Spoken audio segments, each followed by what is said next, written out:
What's going on, guys? It is Hard DFS, and we got another NBA Slate breakdown for you guys today. If you guys are new to this channel, please hit that like button, subscribe. It really helps on my channel. I greatly appreciate it. We've been getting a ton of, new support, especially from those prize pick videos. I know you guys are loving that. So thank you to everyone who subscribed and liked those videos as well, especially yesterday's. I think I got like eight subscribers from that, so that's huge. Thank you guys once again. Today we have a 9-game NBA slate. Before we get into it, I just want to review our lineup from yesterday. As I said, Chris Paul, him, Ingram, Towns, and Mitchell were my core. As we can see, Chris Paul had a huge game. Brandon Ingram got there on 22 minutes, I believe. Let's take a look. 26. So I don't even think he played much in the last half, or he only played like 10 first quarter, 13, 14 in the second. Got 41. If he would have played, I know there was a minutes limit, possibility, and they came out saying he had one, but I still played him anyways. 2.9 ownership, 2.9% ownership, 41.5 fantasy points, basically.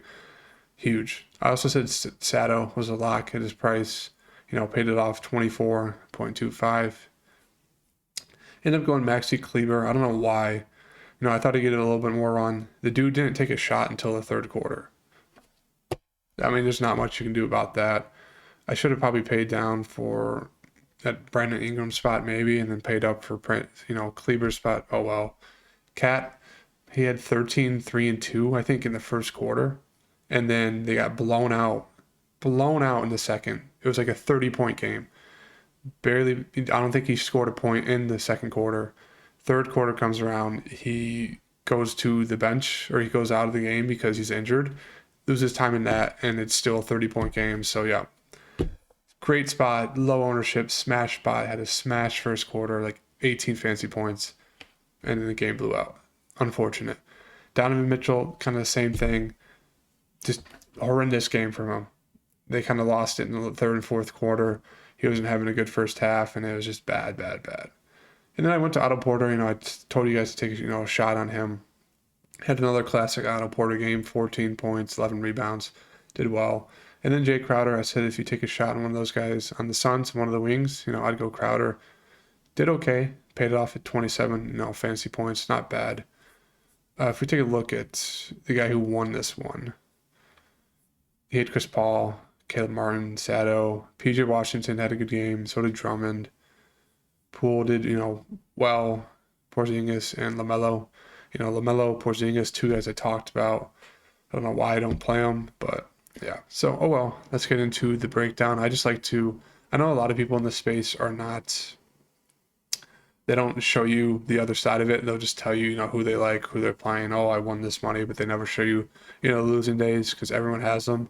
And so I just like to be transparent. And I think transparency is what, gets people ahead in this industry and space, because that's what people like to see. Not everyone wins. So why hide it? Let's get on to this slate breakdown. It's going to be a pretty quick one, a 9-gamer.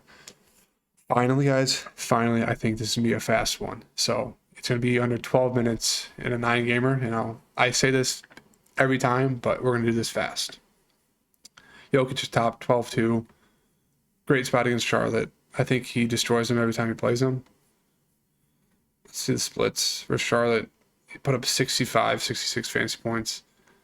I mean, I think you expect the same thing. Charlotte's on a back-to-back, so maybe this game gets a little loose, but we'll see. 12-2 is just kind of pricey for him. 5-8 for Will Barton, not bad. Of course, when I don't play him, he gets 35 and 41. I played him with 20 when he got 20 fancy points. Still like him in a spot at 5-8. Note Aaron Gordon, Bones, 5-1. Minutes are coming down a bit. Still playing pretty well. Okay play. Still love Monte at his price. Came down to earth a little bit. 21 fancy points. Only shot 6 times for some reason.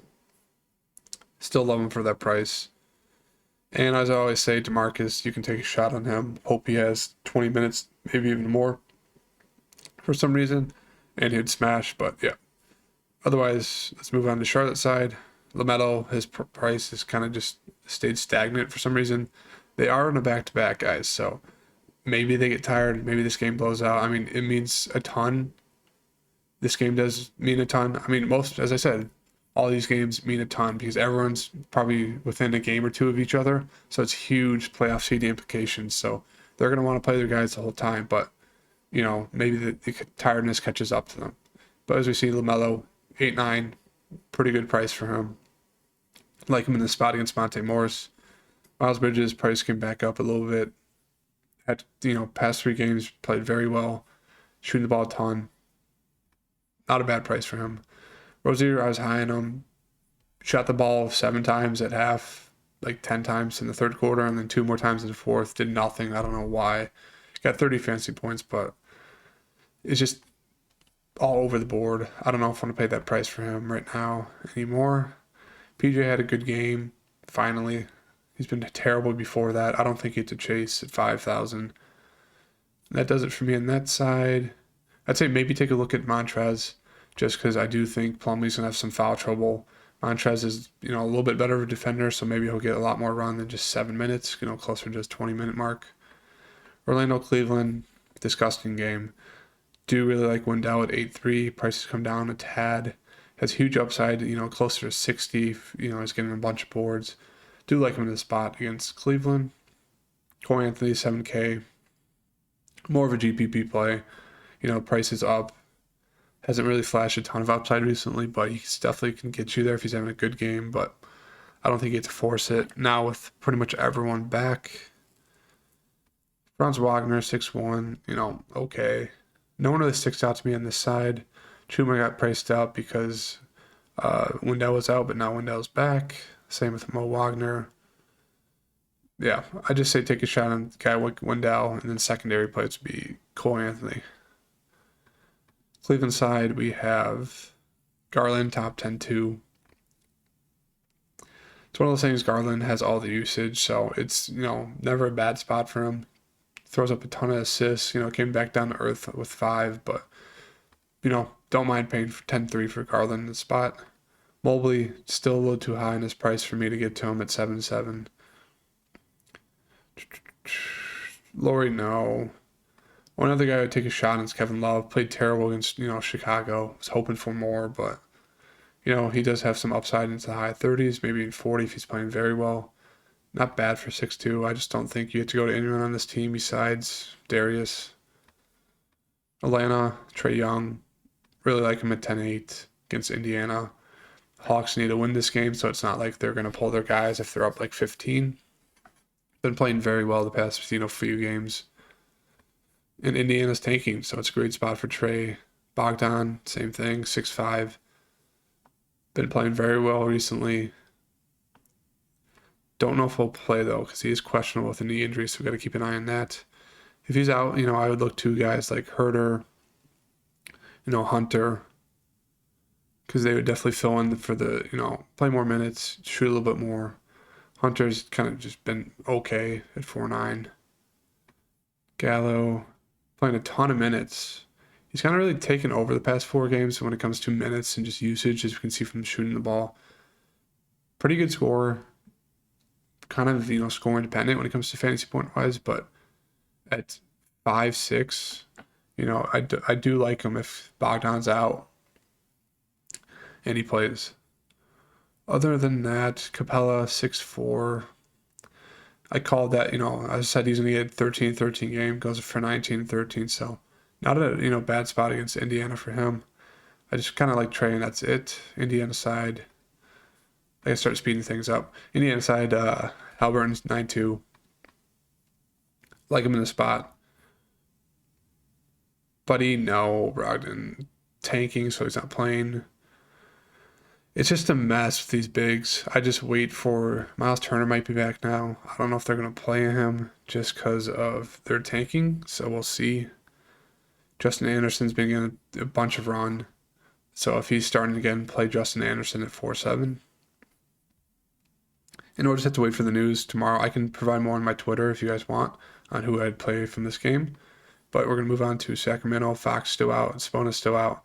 David Mitchell price hasn't moved really. 45 minutes. Game did go to overtime, but it's still the same thing. You're going to get a ton of usage. Like him at 7-4. Harrison Barnes, 6'1". good game. As I said, someone's going to have to step up. He finally did. So did Trey Lyles. Both of them stepped up, had good games. I don't think it's the best spot against Miami, so I don't know if I'm going to chase any of these guys. I would just kind of play Davian, and that's it. Jimmy, great price. Lock it in. Yep. Bad game, buy the bad game, put him in. Bam. Same thing, back-to-back bad games. They need to win. They're in second place now for seeding, and so I know they want to have first. Really like both of them. If we do that, you got to throw in Davian Mitchell at least. Don't really like anyone else on the Miami side. Moving on to Charlotte, New York Knicks. We have DeMar DeRozan top 8-6. Great price for DeMar. Back-to-back, very disappointing games. They finally won, but still a good price for DeMar. As we know, he's MVP caliber. Same as Zach. Good price for both these guys. I want to pay 8-3 for Vooch. Just too much for me. Caruso, as I said, finally had a good game.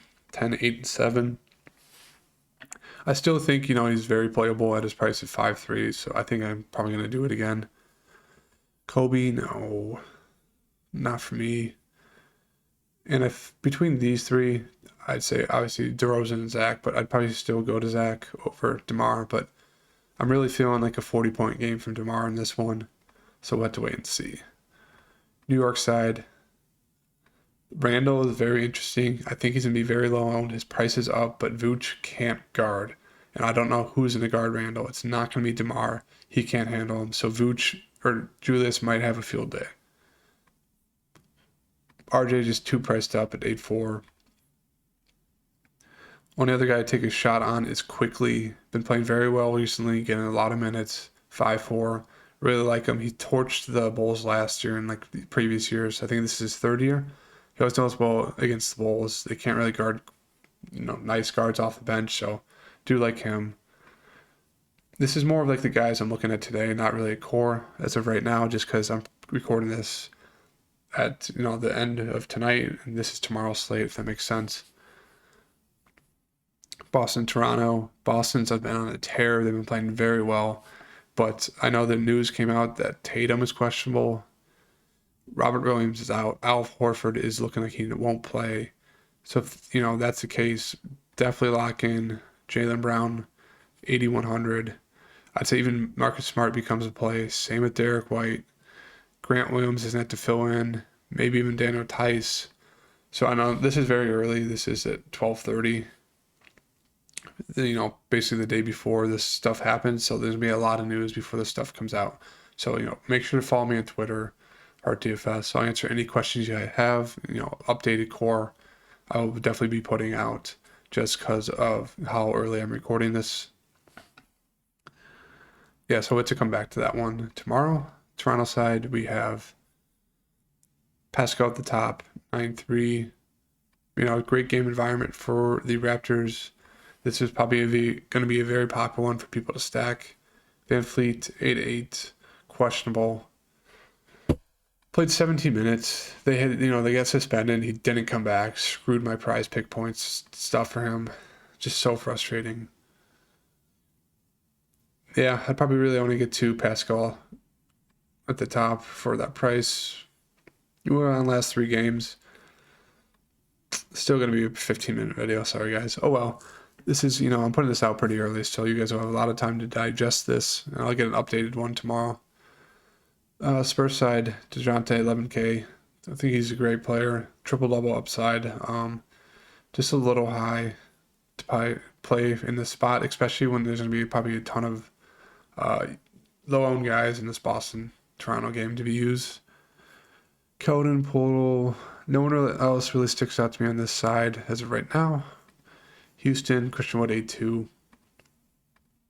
Not a bad price, especially against the Spurs. But as I said, I just hate looking at this team. Everyone just kind of plays 25, 30 minutes. Sengun goes off for 42. If he's getting the minutes, my favorite play on the side is Sengun. That's it right now. Golden State, Memphis. Steph's still out. Clay is questionable. Jordan Poole, the price finally went up a little bit, but, still great spot for him. If Clay is out, that does open up a lot more scoring opportunity. Draymond's questionable. Otto's questionable. I think they're looking to be doubtful. If I saw the news, most likely, yeah. So I think the Warriors might rest these guys tomorrow. So it might be Poole, Wiggins, Kuminga, Moody might get to start again. Played terrible last game at the start, but I think the Warriors might run their backup starters, young guys to play. So this game might be another one of just a bunch of low-end guys, or not low-end, but low-usage, low-price guys. And so tomorrow's slate for this 9-gamer just may be a huge stars and scrubs slate. So we got to keep an eye on for all that news. Ja's still out. Bane 7-9. If it is that more like the backup from the Golden State side, do really like Desmond Bane. Don't think anyone's going to be able to check him. Terran Jackson Jr. is questionable. It's just, making these so early, with 17 hours till the contest goes live. There's so much that can happen by tomorrow, but it's just kind of, this video is more just me just talking about kind of who I'm looking towards right now. And based on the news tomorrow, I'll make either an updated video or just have updated cores on my Twitter for you guys who follow me to see. That really does it for me on this side. Tyus Jones' price is finally coming up. Don't think you have to chase it at 5'8". Think there's better options. D'Anthony Melton still having great games, as I said. D'Anthony Melton train, all me. OKC Portland, disgusting game. SGA's out. Giddey's out. We're out for the season. Dort's out. Poku, Treyman. All these dudes are going to be so high owned. And Theo Mountains looking like he's firmly in play again. Once again, 4,500. Probably lock that in. Same with Treyman, 5'8". Great price to jack shots. Poku's in the jack. So this can be a game to get a ton of guys as well. So I'm definitely going to make an updated vid tomorrow. More of a 5 to 6 minute one, just kind of in the afternoon of who I'm going towards with all the news, because I'm sure we'll get it by 2 p.m. tomorrow. Portland side, we have Dame at the top, 9K, Nurk, 8-7, all these guys are out. So Williams, Eubanks, LRB, Don, yeah. Just another game of so many people out. This slate is going to be absolute mess tomorrow. The winning score might be 400 fantasy points. Just because of how many how many guys in between these two games and probably Boston are going to be, everyone's going to be under 5K and they're probably going to get 30, 40 fantasy points. So it's going to be a very interesting slate tomorrow, guys. Stay tuned for my updated core on Twitter tomorrow, as well as an updated video to this. This is just more like a first look, a very early look. Lots going on with all the news. So if you guys do like this video, definitely listen to it. I'd even suggest listening to it in 1.5 speed, 1.75 speed, just to speed it up, kind of get those first initial looks and thoughts of what I think, kind of plug those into your lineup, see how they work, see what you guys like and, what you don't like, and kind of go from there. That's all what, DFS is about, just plugging and playing, listening to what other people think about players. Maybe that influences you, maybe it doesn't, kind of, go that route or don't go that route. So I hope this, video helps you guys. It's a little late, so I'm getting tired stumbling around, but if you like the video, please give it a like, subscribe, it really helps out my channel. Leave me any comments if you have any questions. You follow me on Twitter if you have any questions. I know it's going to be a mess tomorrow with this slate, so I'm down to answer any questions you guys may have. And thank you, and we'll see you guys tomorrow for a prize pick video and an updated video to this. See you guys. Night.